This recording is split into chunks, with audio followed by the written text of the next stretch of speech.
رسالت امام نے فرمایا خدیجہ ایسی قبول کی، ایسی قبول کی، اللہ نے امامہ کی تیری نسل میں رکھ دی ہے، اب قیامت تک کے لیے تیرے ہی بیٹے امام ہو گئے، اللہ نے تیرے بیٹوں کو امام بنا دیا، اللہ نے تیرے بچوں کو جنت کا سردار بنا دیا، اللہ نے تیری بیٹی کو جنت کی سردار بنا دیا۔ جب رسول بی بی خدیجہ کو یہ فضائل سناتے رہے، بی بی مسلسل روتی رہی، روتی رہی، روتی رہی۔ رسالت امام نے فرمایا خدیجہ کہ اللہ کا یہ احسان کم ہے؟ بی بی نے سر پیشانی زمین پہ رکھی، فرمایا شکر اس پروردگار کا جس نے میری کنیزی کو قبول کیا، اور شکر تیرا جنہوں نے مجھے یہ غلامی اور کنیزی کا شرف بخشا۔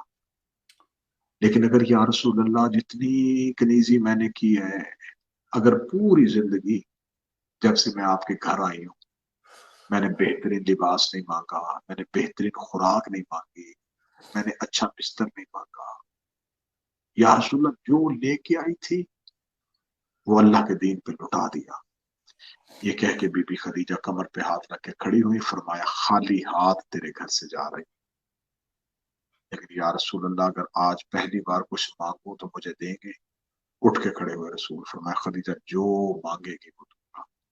اتنا کہنا تھا، بی بی خدیجہ ہاتھ جوڑ کے کہتی ہے یا رسول اللہ بس اتنا مانگتی ہوں، میری فاطمہ کا بھائی کوئی نہیں ہے، میری زہرا کا بھائی کوئی نہیں ہے۔ یا رسول اللہ اگر زہرا کا بھائی ہوتا تو میں آج کی رات اسے وصیت کرتی کہ بہن کا خیال رکھنا، اب بھائی کوئی نہیں ہے، آپ رحمت للعالمین ہیں، میں آپ کو وصیت کر رہی ہوں میرے بعد میری فاطمہ کا خیال رکھنا۔ اتنا کہنا تھا، روتے ہوئے رسول زمین پہ بیٹھ گئے، رو کے کہنے لگے جتنا رکھ سکا اتنا رکھوں گا، لیکن رکھوں گا زندگی تک، زندگی کا نام آنا تھا۔ بی بی رو کے کہتی ہے پھر آپ کے جانے کے بعد میری فاطمہ کا خیال کون رکھے گا؟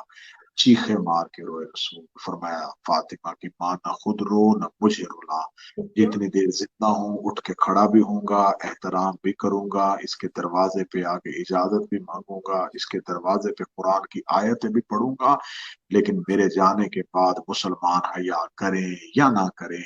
اتنا کہنا تھا، رو کے کہتی ہے تم نبی ہے، غیب کی خبریں جانتے ہیں، مستقبل پہ، ماضی پہ، حال پہ، خبر پہ نظر رکھنے والے ہیں، مجھے بتائیں کہ آپ کے جانے کے بعد امت خیال رکھے گی؟ اتنا کہنا تھا، رسول رو کے کہتے ہیں خدیجہ میرے جانے کے بعد یہی دروازہ ہوگا، جلتی ہوئی آگ ہوگی، گرانے والے زیادہ ہوں گے، روکنے والی اکیلی زہرا ہوگی۔ اتنا کہنا تھا، یوں لپیٹ لیا جناب سیدہ کو اپنی باہوں میں، رو کے بی بی فاطمہ کا ماتھا چوم کے کہتی ہے زہرا جب ایسی مصیبت آئے جیسے میں نے محمد رسول اللہ کا خیال رکھا ہے، اس دور میں علی ولی اللہ کا خیال رکھنا، جیسے محمد کی رسالت کو بچایا ہے میری بیٹی علی کی ولایت کو بچانا۔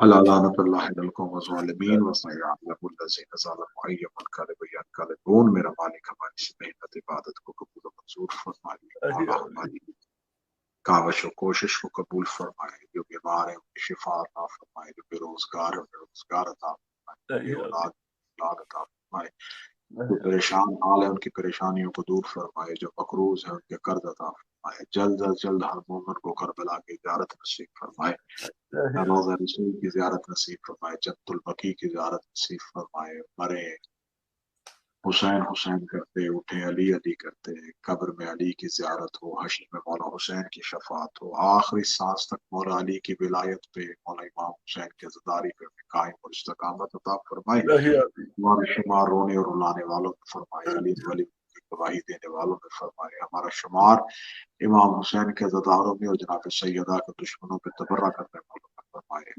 قائم ظہور میں تجلیل فرمائے، ہمیں ہمارے امام لشکر کے ساتھ ملائے، ہمارے مولا ہمارے آقا کو ہم پہ راضی فرمائے، اور میرے برادر کی بکار کی محنت کو میرے مالک کے جتنے بھی مرحومین ہیں انہیں جوار معصومین میں جگہ عطا فرمائے، دنیا بھر میں مجھ سمیت جتنے بھی مومنین کے مرحومین ہیں انہیں جوار معصومین میں جگہ عطا فرمائے، ان کے خاندان گھر کی تمام پریشانیوں کو حل فرمائے۔